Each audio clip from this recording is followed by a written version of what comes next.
হে তরুণ যুবকেরা, মিরাজের ঘটনা আমরা সকলে শুনেছি। মিরাজের ঘটনা আমরা কিছু না কিছু হলেও শুনেছি। মিরাজের ঘটনায় হুজুরে পাক সাল্লাল্লাহু আলাইহি ওয়াসাল্লাম বাইতুল্লাহ থেকে নিয়ে বাইতুল মুকাদ্দাসে সাহাবারা বাইতুল মুকাদ্দাস পর্যন্ত ফেরেশতারা নিয়ে গিয়েছিলেন বরাক বাহনে করে।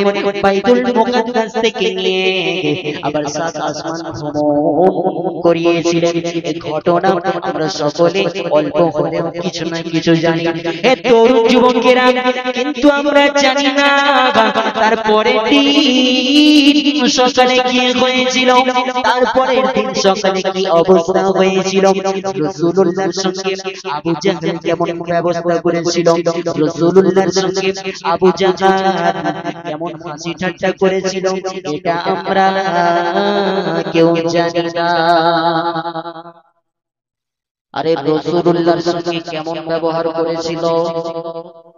হে তরুণ যুবকেরা, মিরাজের পরের দিন সকালবেলা আবু জাহল উতবা সাইবা একত্রিত হয়ে লেগেছে।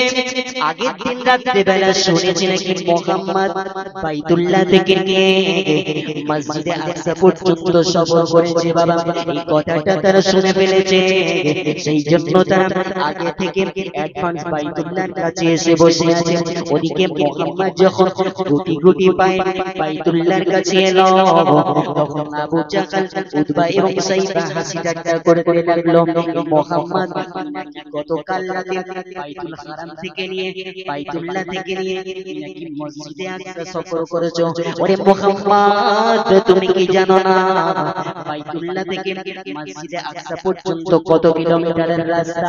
ওই যে কত কিলোমিটারের রাস্তা, 500 কিলোমিটারের রাস্তা, যেখানে যেতে অনেক দিন সময় লাগে আর অনেক গাধা। তুমি নাকি বাইতুল্লাহ থেকে নিয়ে মসজিদে আকসা একটা রাতে এর মধ্যে সফর করেছো। এই তরুণ যুবকেরা, এই কথাটা যখন নবী মুহাম্মদ শুনে নিলেন, বাবা, এই কথাটা শোনার পরে তিনি বললেন, আচ্ছা তোমরা এই ভাবছো আমি তোমাদের সামনে হুবহু মিরাজের ঘটনাটা বলে দিতে পারবো। এই কথাটা যখন বললেন, তখন আবু জাহল বলতে লাগলো, মুহাম্মদ, আমি আগে থেকে জানতাম তুমি একটু একটু পাগলা, তুমি একটু মাজনুন, কিন্তু আমি আজকে পুরো ভেবে নিলাম তুমি 100 মাজনুন। আজকের আমি জেনে নিলাম তুমি 100 মাজনুন। আগে আমি শুনেছিলাম তোমার কার্যকলাপ, তুমি নাকি জাদু দেখাতে। তুমি বলছো আমি গত কালকের রাত্রে বাইতুল্লাহ থেকে নিয়ে মসজিদে আকসা সফর করেছি, অথচ বাইতুল্লাহ থেকে নিয়ে মসজিদে আকসা পর্যন্ত বাবা 500 কিলোমিটারের রাস্তা। কোন মানুষের জন্য সহজ নয়, কোন মানুষের জন্য সাধ্য নয় যে একটা রাতের মধ্যে বাইতুল্লাহ থেকে নিয়ে মসজিদে আকসা পর্যন্ত যাবে। কেমন করে তুমি যাবে? বাইতুল্লাহ থেকে নিয়ে মসজিদে আকসা চলে গেছো, হাসি ঠাট্টা করছে। আজকের আমাদের সমাজের বুকে এরকম আছে না নাই গো বা? আছে না নাই? জোরে বলো না। আরে জুম্মা জুম্মা যদি কেউ নামাজ পড়তে আসে বাবা, যদি কোনো 5 ওয়াক্ত নামাজি নয়, আগে সেই ব্যক্তি মদ খেত, আগে সেই ব্যক্তি সুদ খেত, আগে সেই ব্যক্তি গাঁজা খেত, আগে সেই ব্যক্তি বইয়ের ধরে মারত। কিন্তু এই ব্যক্তি যখন নতুন নতুন নামাজ পড়তে আসে, তখন মুসল্লিরা বলে, তুই তো আগে মদ খেতি, তুই তো আগে গাঁজা খেতি, তুই তো বইয়ের ধরে মারতি, তুই সূরা ফাতিহা ভালো করে জানিস। আরে বোকা, ও সূরা ফাতিহা না জানতে পারে, কিন্তু তোর থেকে ওর দামটা হাজার হাজার গুণ বেশি। আরে ওর ভিতরে রাসূলের মুহাব্বত আছে, আল্লাহ পাকের মুহাব্বত আছে, সেই জন্য গুনার কাজ থেকে পরহেজ করে গুনার কাজকে ছেড়ে দিয়ে ও মসজিদ মুখী হয়েছে। দেখা দাও রাসূলুল্লাহ, তুমি কাঁদে আশিক তোমার। শুয়ে আছো মদিনায় তুমি ডেকে নাও রওজা তোমার রাসূলুল্লাহ কি উপায় হবে আমার রাসূলুল্লাহ কি উপায় হবে আমার আল্লাহুম্মা সাল্লি আলা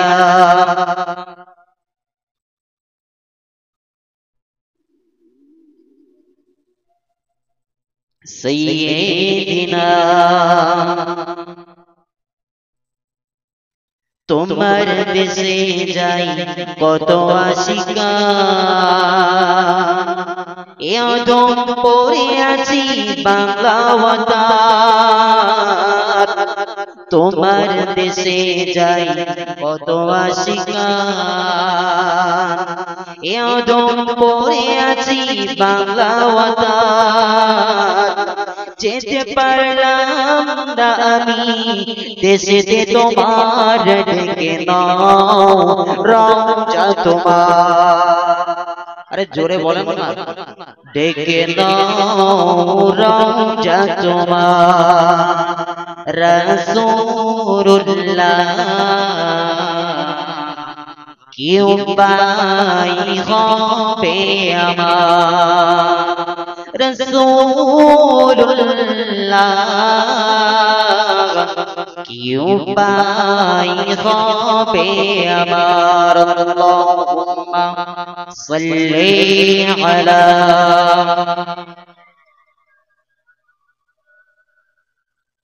ওয়া আলা আলি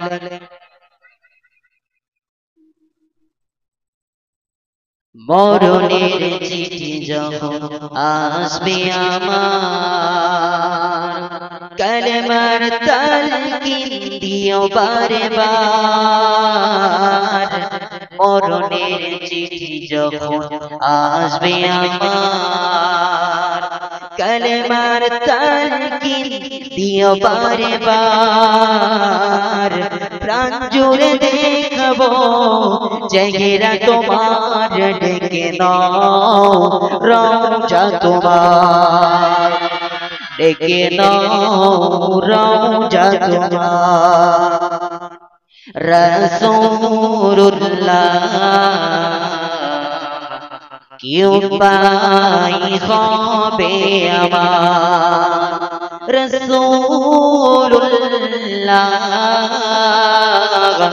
কি উপায় হবে আমার আল্লাহুম্মা সাল্লি আলা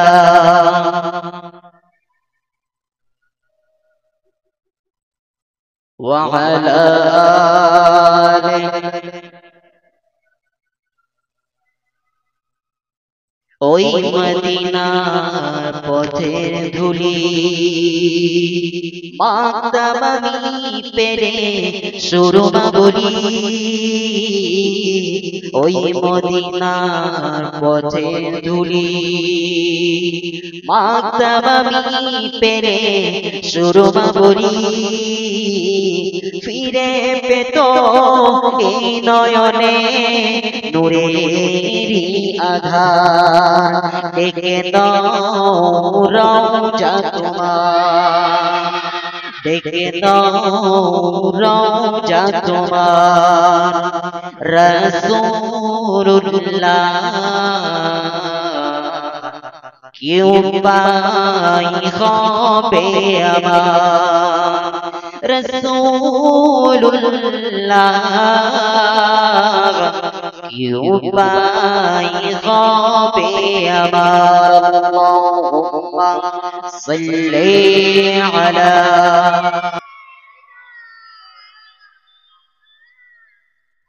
ওয়া আলা আলি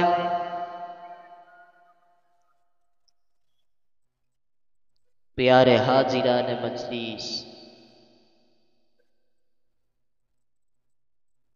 আজকের এ মহামান্য মিলাদুন নবীর জলসার যারা আয়োজন করেছেন তাদেরকে আমার অন্তরের অন্তঃস্থল থেকে প্রীতি প্রীতি মোবারকবাদ ও শুভেচ্ছা জানাই। আমার সম্মুখে বসে থাকা বয়োজ্যেষ্ঠ, বৈকনিষ্ঠ, সমবয়স্ক আমার আল্লাহওয়ালা মুত্তাকি ভাইয়েরা,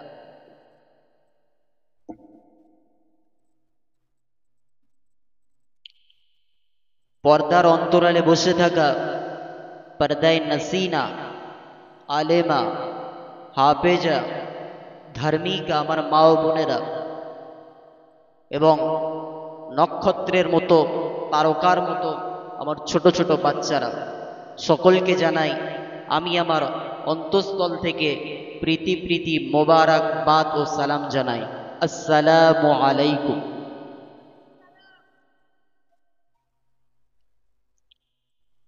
আচ্ছা বাপ, এই মিলাদুন নবীর মাহফিল পেয়ে আমরা খুশি হয়েছি তো নাকি? মিলাদুন নবীর মাহফিল, আল্লাহ আল্লাহর রসুলের কথা যেখানে হবে সেখানে তো আমাদের খুশি হতেই হবে, সেটা তো বাধ্য। আরে না হওয়ার কোনো জায়গাই নেই। আরে যে স্রষ্টা আমাদেরকে তৈরি করেছে, যিনি আমাদের কারণেওয়ালা জাত, তাকে তো শুকরিয়া আদায় করতেই হবে, তার কথা তো শুনতেই হবে। আল্লাহ পাক এই যে আমি আপনি যা কিছু দেখছি সব কিছু আল্লাহ পাকের নিয়ামত। প্রতিটা সেকেন্ড, প্রতিটা মিলি সেকেন্ড আমরা আল্লাহ পাকের নিয়ামত ভোগ করে চলছি। এই জন্য সকলে একবার শুকরিয়া স্বরূপ বলেন আলহামদুলিল্লাহ। তারপরে পরে জানাস্তান, জানা কিনা সৃষ্টি করলে বাপ কিছুই সৃষ্টি হতো না। এক কথায় কুল কায়নাত, টোটালি কোনো জিনিস, ভূমণ্ডল নবমণ্ডল কিছুই তৈরি হতো না। আর যিনি আমাদেরকে খুদ আল্লাহ পাককে চিনিয়ে দিয়েছেন সেই নবী, তাই কি না গো বাপ? আল্লাহ পাককে চিনিয়ে দিয়েছেন, তো সেই নবীর প্রতি অযাচিতভাবে দরুদ ও সালাম বর্ষিত হোক। সকলে আমরা একগ্র চিত্রে সমবেত কণ্ঠে বলি সাল্লাল্লাহু আলাইহি ওয়াসাল্লাম। হুজুর বলছে তোমরা আমার প্রতি বেশি বেশি করে দরুদের নজরানা পাঠাও, আমার কাছে বেশি বেশি করে দরুদ পড়ো, কারণ তোমরা যখন আমার প্রতি বেশি বেশি করে দরুদ পড়বে আমি রাসূলুল্লাহ তোমাদের উপরে খুশি হয়ে যাব। আল্লাহ রসুল সাহাবাদেরকে জিজ্ঞেস করলেন, এই সাহাবারা পৃথিবীর মধ্যে সব থেকে কৃপণ, সব থেকে পিচাস কোন ব্যক্তি তোমরা জানো?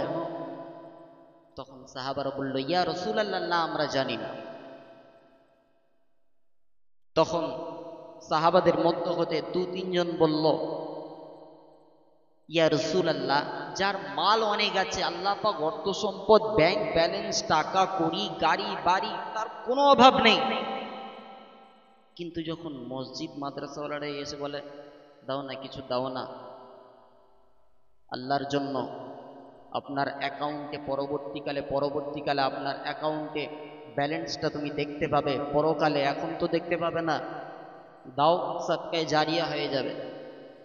তখন সে দান করতে গেলে বারবার শুধু হাতের দিকে তাকায়, পকেটের দিকে তাকায়, 100 টাকা দেবো না দেবনি, দেবো না দেবনি, কিন্তু বোধ করে।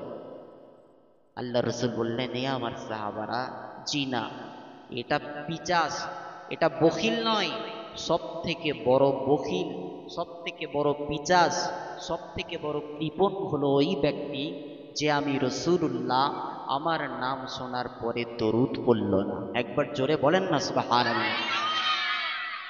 এই জন্য একবার প্রথম থেকে নিয়ে শেষ পর্যন্ত একবার হুজুরের শানে একবার দরুদের নজরানা পাঠাই, একবার জোরে বলেন সাল্লাল্লাহু আলাইহি ওয়াসাল্লাম।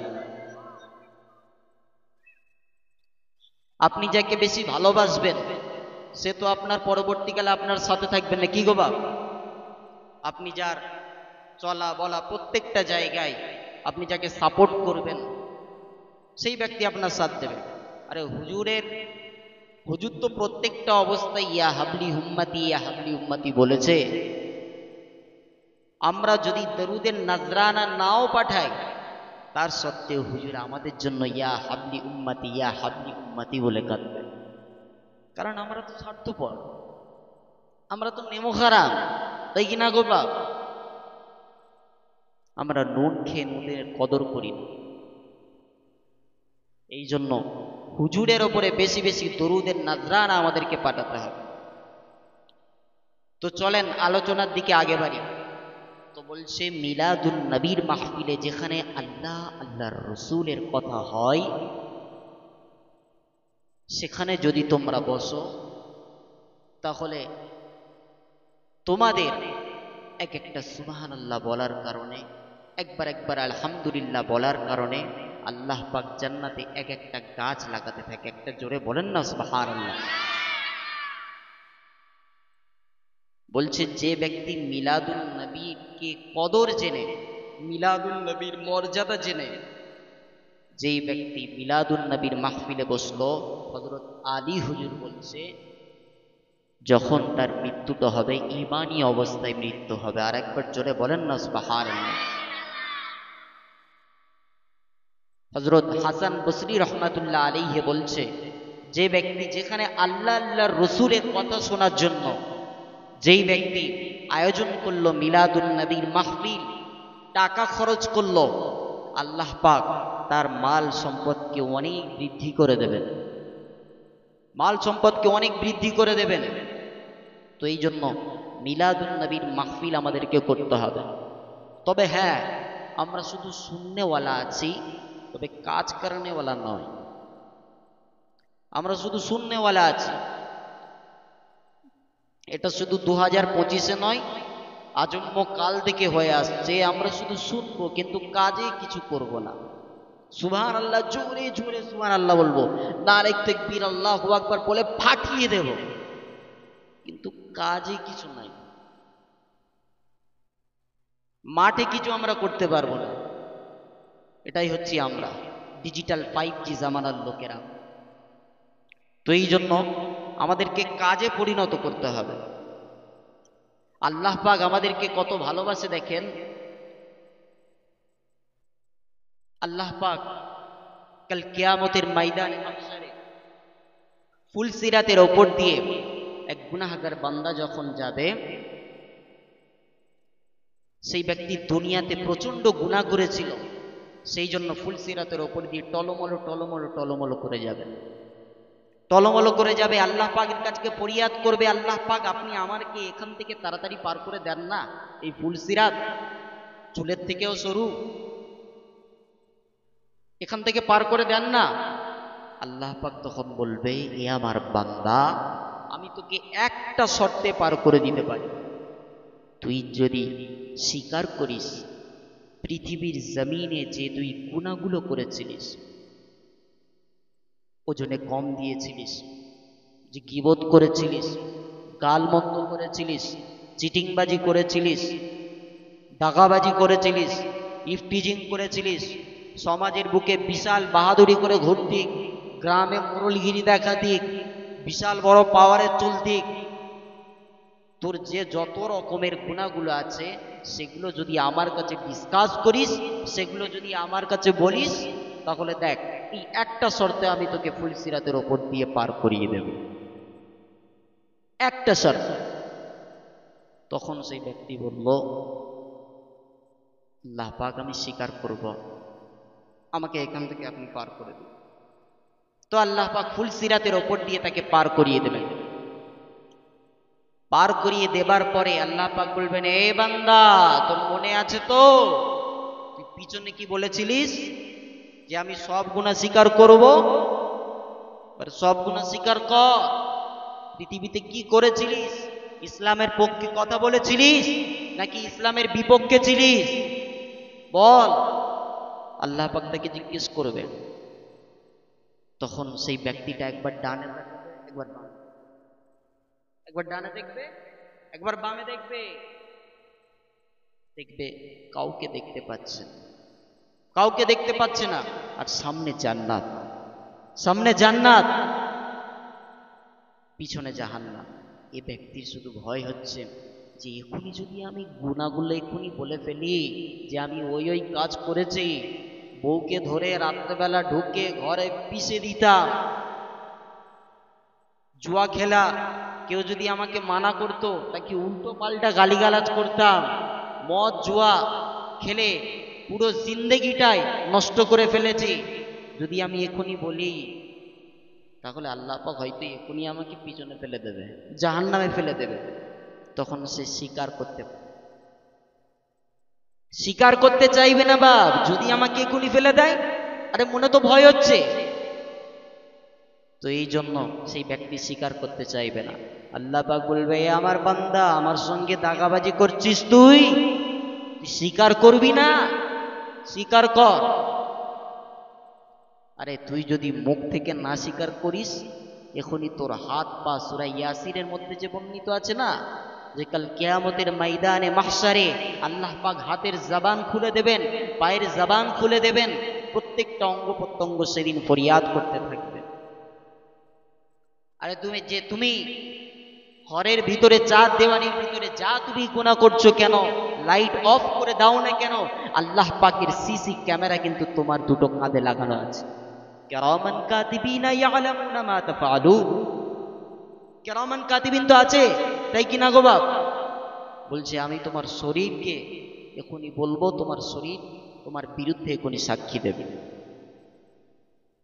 তখন সেই ব্যক্তি তাও স্বীকার করতে চাইবে না। আল্লাহ পাকের দয়া দেখেন কত। আল্লাহ পাক তখন বলবে, দেখ বান্দা, তুই কি কি গুনাহ করেছিলিস, তোর আমি এক এক করে বলে যাচ্ছিস, তুই শুধু মিলিয়ে যা। তুই এখানে একটা গরিব লোকের সঙ্গে, একটা গরিব অসহায়ের সঙ্গে তার আত্মসম্পদ তুই ভোগ করেছিলিস, অমুক জায়গায় গিয়েছিলিস, সেখানে গিয়ে মোড়লগিরি করেছিলিস, সব কিছু আল্লাহ পাক যখন ডিটেলস তার কাছে বলবে, বলবে দেখ বান্দা, আমি তোকে এত ভালোবাসি, এত ভালোবাসি, তোর গুনাহগুলো আমি আল্লাহ পাক জানার পরেও আমি আল্লাহ পাক তোকে কত বড় জান্নাত তোকে দেব তুই জানিস? আরে তোর গুনাহটা যদি তোর মা জানতো, তোর গুনাহটা যদি তোর আব্বা জানতো, তোর গুনাহটা যদি তোর বোন জানতো, তোর গুনাহটা যদি পাড়া প্রতিবেশী জানতো, তুই যে প্ল্যানিং করে রাতের বেলা গুনাহটা করছিস, যদি তোর গোটা ওয়ার্ল্ডের মানুষ যদি জানতো, তোকে তুচ্ছ তাচ্ছিল্য করতো, মা যদি জানতো তোকে ছেলে বলে সাব্যস্ত করতো না, নানা যদি জানতো, নানি যদি জানতো, তোকে নাতনি বলে, নাতি বলে তোকে সাব্যস্ত করতো না। কিন্তু আমি আল্লাহ পাক এত বড় রহমান, আমি আল্লাহ পাক এত বড় রহিম, তোর গুনাহগুলো জানার পরেও আমি আল্লাহ পাক তোকে জান্নাত দিচ্ছি। তুই আমাকে দুনিয়ার বুকে এত বড় আমাকে নাফরমানি করেছিলিস, দেখ আমি আল্লাহ পাক দুনিয়ার হাজার হাজার গুণ বড় জান্নাত তোর জন্য নসিব করে দিলাম। আর একটু জোরে বলেন না সুবহানাল্লাহ। তো এই জন্য আল্লাহ পাকের দয়া কত বড়। হে তরুণ যুবকেরা, মিরাজের ঘটনা আমরা সকলে শুনেছি, মিরাজের ঘটনা আমরা কিছু না কিছু হলেও শুনেছি। মিরাজের ঘটনায় হুজুরে পাক সাল্লাল্লাহু আলাইহি ওয়াসাল্লাম বাইতুল্লাহ থেকে নিয়ে বাইতুল মুকাদ্দাসে সাহাবারা বাইতুল মুকাদ্দাস পর্যন্ত পরিসরা নিয়ে গিয়েছিলেন, বরাক বাহনে করে বাইতুল মুকাদ্দাস থেকে নিয়ে আবার সাত আসমান ভ্রমণ করিয়েছিলেন। এই ঘটনা আমরা সকলে অল্প হলেও কিছু না কিছু জানি। হে তরুণ যুবকেরা, কিন্তু আমরা জানি না তারপরে দিন সকালে কি হয়েছিল, তারপরের দিন সকালে কি অবস্থা হয়েছিল।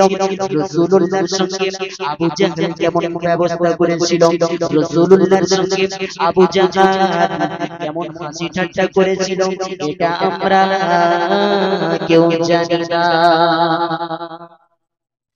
আরে রাসূলুল্লাহর সঙ্গে কেমন ব্যবহার করেছিল। আগের দিন রাত্রিবেলার ঘটনা, যে মিরাজের ঘটনা, হুজুরকে যে 5 ওয়াক্ত নামাজ দিয়েছিল, এটা তো আমরা সবাই জানি না কি গো বাবা। এই যে পিছনে রজব মাস চলে গেল, এই রজব মাসে হুজুরের মিরাজ হয়েছিল। তো আল্লাহ পাক ওখানে 5 ওয়াক্ত নামাজ দিয়েছিলেন। আমরা কিছু না কিছু হলেও এখন তো আপনার ওয়াজ ইউটিউবে সার্চ দিলেই সঙ্গে সঙ্গে বেরিয়ে যায়, তাই কিনা গো বাপ। মন চাচ্ছে মিজানুর রহমান আজহারির ওয়াজ শুনবো, ক্লিক করো বেরিয়ে যাবে। আব্বাস সিদ্দিকী ভাইজানের ওয়াজ শুনবো, ক্লিক করো বেরিয়ে যাবে। যার বলবে সঙ্গে সঙ্গে বেরিয়ে যাবে, যা কিছু বলবে এর থেকে নিয়ে জেড পর্যন্ত, এর ভেবে ভিতরে ভেবে না। ওয়াজ কেন, ওয়াজের বাইরে অনেক কিছু আছে। আল আকিলু তাফকিরুল ইশারা, আকলমন্দ কে লিয়ে ইশারা কাফি হ্যায়। বেশি বলার এখন দরকার নেই, কারণ এখন কম্পিউটার যুগের বাচ্চা, তাই কিনা গো বাপ। হালকা বললেই বুঝে নেবে যে কি বলতে যাচ্ছে, মুখ নাড়ালেই বুঝে নেবে। তো এই জন্য আমরা রাত্রেবেলার ঘটনা তো শুনেছি, কিন্তু দিনের বেলা কি হয়েছিল, মিরাজের পরের দিন সকালবেলা কি হয়েছিল সেটা আমরা জানি না। তো আসেন মিরাজের সকালবেলা আমরা আলোচনাটা শুনি। হে তরুণ যুবকেরা, মিরাজের পরের দিন সকালবেলা আবু জাহল উতবা সাইবা একত্রিত হয়ে লেগেছে। আগের দিন রাত্রিবেলা শুনেছি নাকি মুহাম্মদ বাইতুল্লাহ থেকে নিয়ে মসজিদে আকসা পর্যন্ত সফর করেছে। বাবা এই কথাটা তারা শুনে ফেলেছে, সেই জন্য তারা আগে থেকে অ্যাডভান্স বাইতুল্লাহর কাছে এসে বসে আছে। ওদিকে মুহাম্মদ যখন গুটি গুটি পায় বাইতুল্লাহর কাছে এলো, তখন আবু জাহল উতবা এবং সাইবা হাসি ঠাট্টা করতে লাগলো। মুহাম্মদ নাকি গতকাল রাতে বাইতুল হারাম থেকে নিয়ে বাইতুল্লাহ থেকে নিয়ে নাকি মসজিদে আকসা সফর করেছো।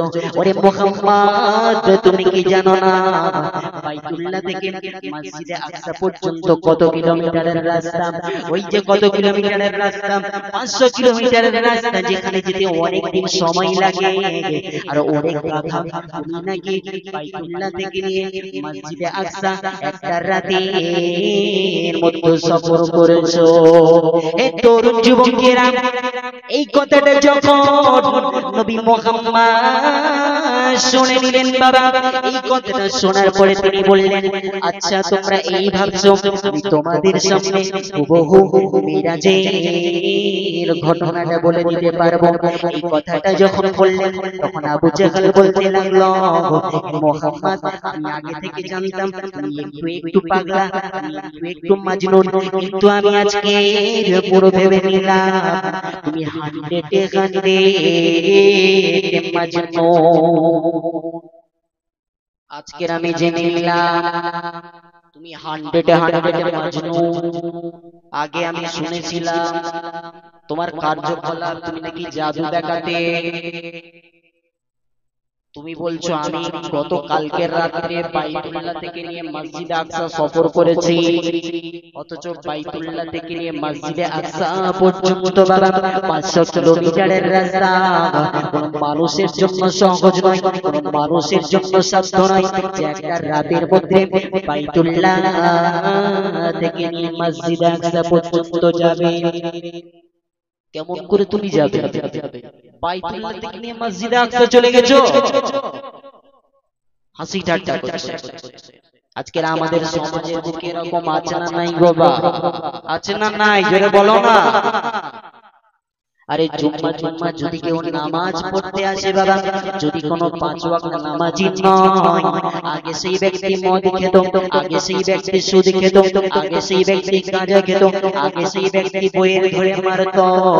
কিন্তু এই ব্যক্তি যখন নতুন নতুন নামাজ পড়তে আসে তখন মুসল্লিরা বলে, তুই তো আগে মদ খেতি, তুই তো আগে গাঁজা খেতি, তুই তো বইয়ের ধরে মারতি, তুই সূরা ফাতিহা ভালো করে জানিস। আরে বোকা, ও সূরা ফাতিহা না জানতে পারে, কিন্তু তোর থেকে ওর দামটা হাজার হাজার গুণ বেশি। আরে ওর ভিতরে রাসূলের মুহাব্বত আছে, আল্লাহ পাকের মুহাব্বত আছে, সেই জন্য গুনার কাজ থেকে পরহেজ করে, গুনার কাজকে ছেড়ে দিয়ে মসজিদ মুখী হয়েছে। নতুন নতুন নামাজি বাপ আগে গুনাহের কাজ করত। আব্দুস সাত্তারের সঙ্গে লালটু পল্টু এদের খুব বন্ধু। তো আব্দুস সাত্তার গুনাহের কাজ থেকে তওবা করে মসজিদমুখী হলো। মসজিদে আসরের নামাজ পড়ে নিয়ে যখন বাড়ি যাচ্ছে, তখন লালটু পল্টু বলছে, আব্দুস সাত্তার কি ব্যাপার রে, তুই নামাজ পড়ছিস, সল্লুল্লাহ হয়ে গেছি নাকি? আল্লাহকে তো নামিয়ে নিবি একেবারে। আরে আমাদের এখানে বলে কি বলে না, বলে আল্লাহকে তুই তো একেবারে নামিয়ে নিবি, সল্লুল্লাহ হয়ে গেছিস তুই। আরে এই কথাটা যে কত বড় রাফ কথা আমরা একবারও চিন্তা করি না, কত বড় রাফ কথা আমরা একবারও চিন্তা করি না। আবার অনেকে স্বামী আছে বলে, তুমি অত পর্দা করো না, আমি তোমাকে বাইকের পিছনে বসে নিয়ে যাব না, ভালো করে ফেসটাকে খুলে রাখো, ভালো করে সাজো গুজো, না হলে আমি তোমাকে বেড়াতে নিয়ে যাব না। মা ফাতেমার হতে মতো যেও না, আয়েশার মতো হতে যেও না। আবার এরকম ভাবে উদাহরণ দিয়ে দিয়ে বল, কিছু আছে বা এই কোয়ালিটির মাল আছে। এই জন্য সমাজটাকে যদি পরিবর্তন করতে হয়, তাহলে আল্লাহ আল্লাহর রসুল যেই বলে গিয়েছে সেটাকে আমাদের মানতে হবে, সেটাকে ধরতে হবে, না হলে আপনি পারবেন না। আবার কিছু লোক আছে দেখবেন নামাজ পড়ছে না, যদি ওদেরকে নামাজের কথা বলা হয়, চল না ভাই মসজিদে যাই, তখন বলছে, আরে আল্লাহ যখন আমাকে হেদায়েত দেবে অটোমেটিকলি যাব, তোকে বলতে হবে না। আমার কাছে এসে এখানেও এরকম বারবার বলিস না, এখনই মেরে দেবো, চল পালা। এরকম আছে বা বলে, আল্লাহ যেদিন হেদায়েত দেবে সেদিন যাব। কারণ ওই যে শুনেছে, ইন্নাকা লা তাহদি মান আহবাবতা ওয়ালাকিন্নাল্লাহা ইয়াহদি মান ইয়াশা। ও নবী, আপনি কাউকে চাইলেও হেদায়েত দিতে পারেন না। আমি আল্লাহ পাক যাকে চাই, আমি আল্লাহ পাক যাকে পছন্দ করি, তাকে একমাত্র হেদায়েত দিই। আমি আল্লাহ পাক যাকে চাই তাকেই হেদায়েত দেব। ও নবী, তোমার কোনো অপশন নাই। এই আয়াতের মনে হয় তাফসীরের উপরেও পিএইচডি করেছে এখনকার ছেলেরা। এই আয়াতের উপরে মনে হয় যেন মুফাসসির আল্লাহ ও বড় এই আয়াতের মুফাসসির হয়ে গিয়েছে, যে আল্লাহ যেদিন হেদায়েত দেবে সেই দিন আমি যাব, তার আগে যাব না। আবার বলছে যে আল্লাহ পাক আমাকে নামাজ পড়ায়নি বলে আমি এতদিন পর্যন্ত নামাজ পড়িনি। ও মদ খাবে, তুই মদ খাচ্ছিস কেন? বলবে আল্লাহ পাক আমাকে খাওয়াচ্ছে বলে সেই জন্য তো খাচ্ছি রে বোকা। তাই কি না, আছে না নাই গো বাবা, হ্যাঁ কি না বলো না। সুদ খাই, বলছে আল্লাহ পাক খাওয়াচ্ছে বলে তো খাচ্ছি, এমনি খাচ্ছি নাকি? এবারে দেখেন, ভালো করে শোনেন, ধান মান ট্যান এক করে এখানে শোনেন। আচ্ছা, আমাদের যিনি তাকদীরটা লিখেছেন তিনি কে? একবার জোরে বলেন, জোরে বলেন, সকলে বলেন। আল্লাহ লিখেছে। আচ্ছা, আমার আপনার তাকদীরটা যখন লেখা হয় তখন কি আমি আপনি উপস্থিত ছিলাম? ছিলাম না। তাহলে সম্পূর্ণ রাইটিংটা, সম্পূর্ণ লেখাটা কে লিখেছেন? আল্লাহ পাক লিখেছেন, না হলে হুকুম করিয়েছেন? দুটো। আল্লাহ তো কোন বললেই ফায়াকুন হয়ে যায়, তাই কি না গো বাবা? তো আল্লাহ পাক লিখেছেন। আচ্ছা, আপনি কখনো রোবট দেখেছেন? আমরা তো মোবাইলে দেখি রোবট, বাস্তবে এখন পর্যন্ত দেখিনি আমরা। চাইনিজ দেশে দেখেছি, যে এখন আপনার রেস্টুরেন্টগুলো এখন রোবট, সেখানে রোবট গিয়ে পরিবেশন করছে মানুষদেরকে।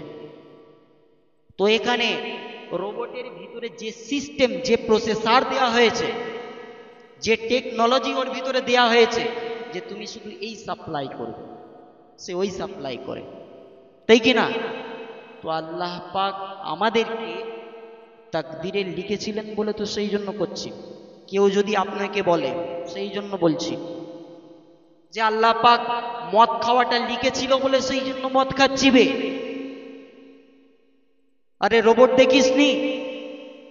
রোবটকে যেমন করতে বলা হয় সে করে, তার সিস্টেমটাই ওটাই।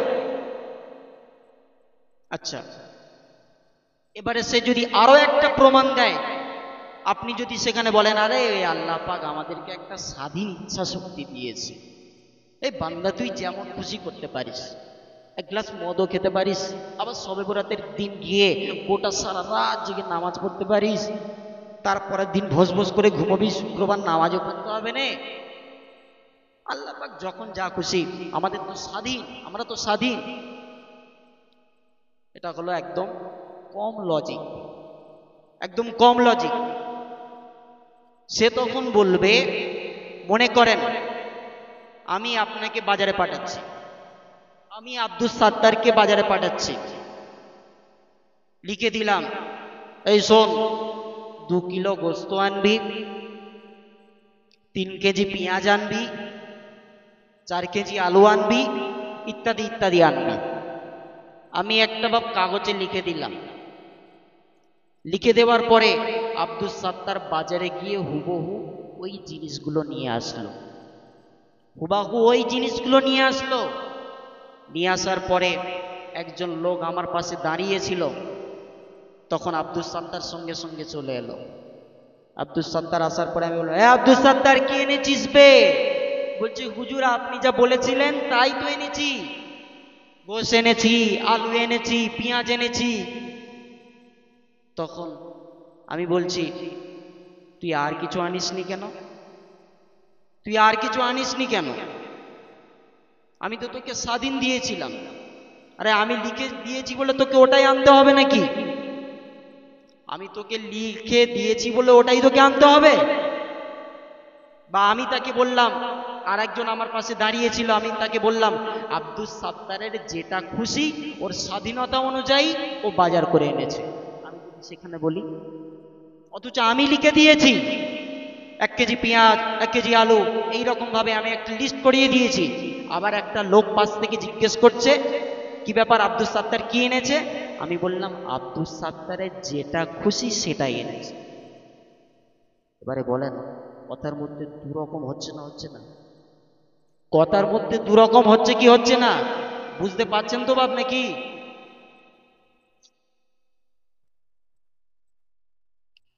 ভালো করে শোনেন, আরো একটা লজিক আপনাদেরকে দিচ্ছি। এটা যেই ব্যক্তি প্রশ্ন করবে, কে যে বলবে আমি মদ খাচ্ছি আল্লাহ খাইয়েছে বলে, এতগুলো যুক্তি দেখালো সে, এবারে আপনি তাকে যুক্তি কেমন ভাবে দেখাবেন? এখন এইটা বারবার চলছে, আপনি যেখানেই যান বলবে আল্লাহ করাচ্ছে বলে করছিরবে, বারবার বলছে। আবার বলছে তকদিরের ওপর এ করছে, বলে তকদিরে লিখেছিল এই বলে আমি এ করছি। তো সবে বরাতের দিনে বোম বেচছে, যে তুমি বোম বেচছো কেন জিজ্ঞেস করছি, বলছে আল্লাহ বোম বেচাচ্ছে বলে বোম বেচাচ্ছে। আল্লাহ বোম বেচাচ্ছে বলে সেই জন্য আমি বেচছি। একবার চিন্তা করেন তো। সেখানে আপনি উত্তর দেবেন, মনে করেন আমি ক্লাসের একজন শিক্ষক, আপনারা আমার ছাত্র, কে কি পড়া পারে, কে ফার্স্ট ক্লাস, কে সেকেন্ড ক্লাস, কে থার্ড ক্লাস, আমার কিন্তু জানা আছে। কে প্রতিদিনের পড়া প্রত্যেক দিন করে আনে, কে প্রত্যেক দিন যদি বাড়ির কাজ দিই, হোমওয়ার্ক দিই, সে করে আনে প্রত্যেক দিন। একটা শিক্ষকের ধারণা থাকতে পারে কি পারে না? একটা টিউশনে যিনি মাস্টার তিনিও জানে। পুরো পাগল ছাগল, কে কত নম্বর জিনিস, মাস্টার সব হাঁড়ির খবর। আচ্ছা, আমাকে যদি আপনি বলেন হুজুর বা মাস্টার আপনি তো সব কিছু জানেন, যে কে ফার্স্ট হবে, কে সেকেন্ড হবে, আর কে থার্ড হবে, কে প্রত্যেক দিন পড়া দেয় আপনি তো জানেন, কে এক্সপেরিয়েন্স আপনি তো জানেন, কে মেধাবী আপনি তো জানেন। তো ওই অনুপাতে আপনি কাগজে লিখে দিন না। এরা এখন 3-তে পড়ছে, পড়ে যখন উঠবে আব্দুল সাত্তার ফার্স্ট হবে, আব্দুর রহিম সেকেন্ড হবে, আপনি সেই অনুপাতে আপনার ধারণা অনুপাতে আপনি লিখে দিন, আপনি লিখে দিন। তো আমি লিখে দিলাম। আচ্ছা, যদি এই ধারণা মতে যদি কেউ লিখে দেয় আর যদি এটার উল্টো হয়, তাহলে দোষ দেবে কি দেবে না? দোষ দেবে কি দেবে না গো বাপ? আরে আমি মাস্টার, আমি আপনাদের কিছু না কিছু হলেও ছাত্রদের কিছু বিষয় জিনিস আমি জানি, যে কে ফার্স্ট সেকেন্ড থার্ড পাবে। আরে আল্লাহ পাক তো আলেমুল গায়েব। আরে তুমি কত নম্বর 420 আল্লাহ পাক আগে থেকেই জানে। আল্লাহ পাক আগে থেকেই জানে যে তুমি আজকের গাঁজা খাবে, সেই জন্য আল্লাহ পাক আগে থেকে লিখে রেখেছে। এই নয় যে আল্লাহ পাক লিখে রেখেছে বলে তুমি খাচ্ছ। ভালো করে বোঝেন, তুমি কত নম্বর বাটপার, তুমি কত নম্বর চিটিংবাজ আল্লাহ পাক জানেন, সেই জন্য আল্লাহ পাক লিখে রেখেছে। অতএব আল্লাহকে দোষ দেওয়া যাবে না। এবারে আসেন, যদি আপনি বলেন যে আপনি যে খাতায় নামগুলো লিখে দিলেন, এই এই ব্যক্তি ফার্স্ট হবে সেকেন্ড হবে, ওটার অনুপাতে আপনি নাম্বারটা, পরীক্ষার নাম্বারটা দিয়ে দিন। আল্লাহ পাক তো সব জানে, কে বড় নম্বর, কে কত নম্বর বাটপার, আল্লাহ পাক তো সব জানে। তাহলে দুনিয়াতে এত পরীক্ষা নিচ্ছেন কেন, এত ইমতেহান কেন? কারণ পরবর্তীকালে আমরা আল্লাহ পাকের কাছে যাতে প্রশ্নটা যাতে না করতে পারি, যে আল্লাহ পাক আপনি যদি আমাদেরকে ফিল্ডে মাঠে নামাতেন, তাহলে আমরা গোল করে দিয়ে বেরিয়ে আসতাম, 6 মেরে বেরিয়ে আসতাম। আপনি তো পরীক্ষায় আমাদেরকে বসতে দেননি। এই যাতে প্রশ্নটা না করতে পারি, সেই জন্য আল্লাহ পাক আমাদেরকে দুনিয়াতে পাঠিয়েছে। কি গো বাপ, কথাটা বুঝে এলো? তো চলেন, ওদিকে কি বলছিলাম মনে আছে তো?